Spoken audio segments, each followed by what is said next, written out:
Ao fim de 1800, Thomas Otto e sua família se mudaram para uma mansão na cidade de Key West, Flórida. Os Otto eram conhecidos por serem extremamente rígidos com seus funcionários, chegando a maltratá-los diversas vezes. Tal tratamento direcionado a uma certa funcionária tornou-se o catalisador dessa macabra história. Essa mulher foi contratada para cuidar do filho da família, Robert. Um dia, a senhora Otto supostamente testemunhou-a praticando magia negra nos fundos da mansão e a demitiu. Antes de ir embora, a mulher deu a Robert um boneco de palha consideravelmente realista. Ele media aproximadamente 1 metro, tinha botões como olhos e cabelo humano, que acreditava-se ser do garoto Robert. Bonecos que se pareciam com crianças já eram algo comum naquela época, mas esse era especial. Robert deu ao boneco seu nome e casualmente o vestia com suas próprias roupas. O boneco Robert se tornou sua companhia mais confiável. O garoto sempre o levava com ele a todos os lugares que ia. Ele tinha um lugar para sentar sob a mesa de jantar, onde Robert o dava comida escondido enquanto seus pais não estavam olhando. Ele até dormia agarrado ao boneco. Logo, essa tão inocente relação entre os dois chegou a um ponto muito bizarro. Robert começou a preferir ser chamado pelo seu nome do meio, Gene, depois de levar uma bronca de sua mãe. Ele a disse que Robert era o nome do boneco, não dele. Gene era frequentemente ouvido em seu quarto de brinquedos dialogando com Robert.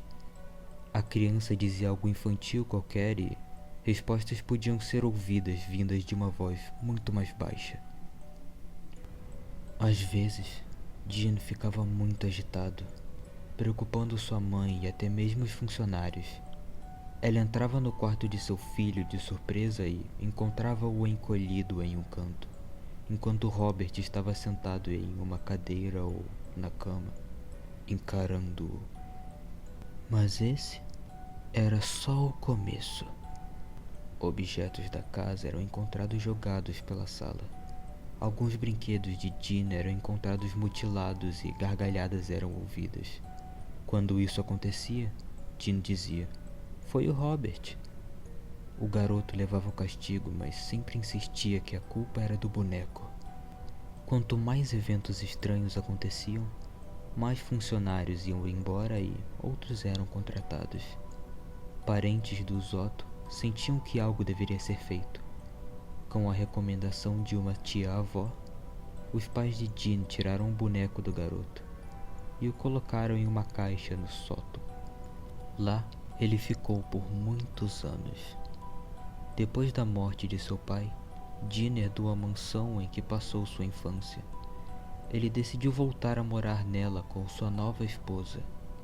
Ele se tornou um artista e achava que a casa era espaçosa o suficiente para ser o lugar em que ele pintaria suas obras. Certo dia, ele foi até o sótão e desempoeirou o boneco. Ele se apegou ao boneco sem sequer se importar com o desgosto de sua esposa. Ele levava o boneco para todos os lugares que ia. Ele até sentava em sua cadeirinha preferida enquanto Gene e sua esposa dormiam. Incomodada, a senhora Otto o levou de volta ao sótão. Depois disso, o casamento de Gene se tornava cada vez pior. Eles brigavam o tempo inteiro e mal se olhavam nos olhos. Até sua esposa enlouquecer completamente e morrer por motivos desconhecidos. Gene também morreu alguns meses depois. Robert supostamente atacava pessoas, às vezes trancando-as no sótão. Pessoas que passavam perto dali diziam ouvir uma risada maléfica vindo de uma das salas.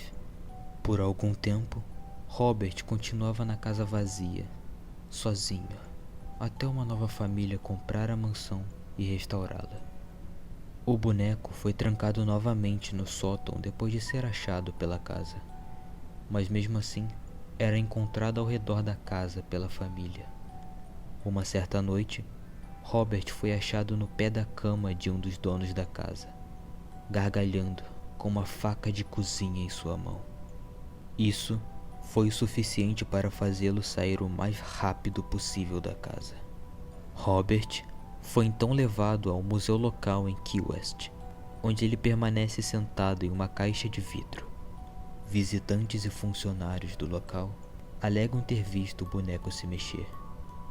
Seu sorriso se tornou uma expressão carrancuda. Um funcionário, certa vez, limpou Robert, apagou a luz e foi embora durante a noite. No dia seguinte, ele encontrou as luzes acesas e Robert sentado em uma posição diferente da noite anterior, com uma camada de poeira fresca em seus sapatos. Alguns dizem que ele pode até mesmo te amaldiçoar. Se você quiser tirar uma foto dele, precisa perguntá-lo educadamente. Ele vai acenar com a cabeça se permitir. Mas se ele não o fizer e você tirar uma foto mesmo assim, uma maldição será jogada sobre você e qualquer um que te acompanhe no museu. O mesmo acontecerá se você fizer graça dele. Até hoje, Robert continua no mesmo lugar, em sua roupa de marinheiro, segurando seu leão de pelúcia, ameaçador.